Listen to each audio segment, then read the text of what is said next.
ஒரு வாசனை வருது. எந்த செடியில இருந்துன்னு தெரியல. சீத்தாப்பழி மரத்துல இருந்து தான் நினைக்கிறேன். நெல்லிக்காய் மரம் நல்லா இருக்குது ஃப்ரெண்ட்ஸ். பாருங்க இந்த எவ்வளவு தண்ணி விழுது. கருவேப்பிலை கண்ணும் நல்லா இருக்குதுப்பா பாரு. இல்ல முருங்கை மரம் அந்த கொம்பெல்லாம் 2 முருங்கை மரம் இருக்குது. அதுல ஒரு மிளகா செடி இருக்குது அந்த பக்கெட்ல. அந்த லில்லி இது வந்து அந்த ஆரஞ்சு கலர் கனகாமரம். இதுவும் ஆரஞ்சு கலர் கனகாமரம். இது வந்து கரிசலாங்கண்ணி. நம்மகிட்ட இருக்கிறது வேற கரிசலாங்கண்ணி, இது வேற கரிசலாங்கண்ணி. செடி இலை பாரு எவ்வளோ நல்லா இருக்குது. மிளகா செடி பாருங்க ஃப்ரெண்ட்ஸ் இவ்வளோ சூப்பராக இருக்குதுன்னு சொல்லிட்டு மிளகாலாம் அப்படியே இன்னும் கொஞ்சம் நல்லா பெருசு ஆகுது.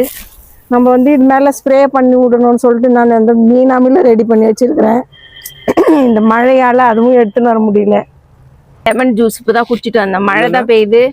எனக்கு அப்பப்போ நான் சில்லுன்னு தண்ணி குடிச்சிடுறேன். லெமன் ஜூஸ் குடிக்கிறேன். அதனால எனக்கு தொண்டை அது மாதிரி ஆயிடுது. நான் என்ன பண்ணிட்டோம் சொல்லு. நம்ம முல்லைப்பூ செடியில் வந்து அந்த செடியில் தான் அரும்பு வச்சுருந்துச்சு. இன்னைக்கு ஒரு ரோஸ் பூத்துருக்குது. ஜாதி மல்லியில் கொஞ்சம் அரும்பு பெருசாக இருக்குதுப்பா. ஒன்று இந்த பார் நம்ம ஃபஸ்ட்டே வச்சிருந்த கருவேப்பிலை. இதுவும் இந்த மழையில கொஞ்சம் நல்லா வருதுன்னு நினைக்கிறேன். பார்க்கலாம். அது காயாது மட்டும். இதில் பாருங்க ஃப்ரெண்ட்ஸ் 2 கத்திரிக்காய் வச்சிருக்குது. 3வது பூ இருக்குது. இல்லை நேற்று 2-3 பூ கொட்டி போயிடுச்சு காற்றுல.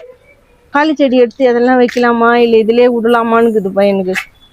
ரோஸ் பாருங்க ஃப்ரெண்ட்ஸ் எவ்வளோ அழகாக இருக்குதுன்னு சொல்லிட்டு சின்னதாக தான் பூத்து இருக்குது. இது இன்னும் நம்ம நிறைய எருவெல்லாம் கொடுத்துருக்குறோம். இது நல்லா கலரி விடணும். இது என்னன்னு பாருப்பா, கேளு கூகுள் கிட்ட என்ன செடின்னு. ஒத்தடுக்கு செம்பருத்தி 1 பூத்து இருக்குது. இது எவ்வளோ அழகாக இருக்குது பாரு. 1 பூத்து இருக்குது. இதுலேயும் ஒரு கத்திரிக்காய் வச்சு இது சொல்லலாம் இப்போ பாரு.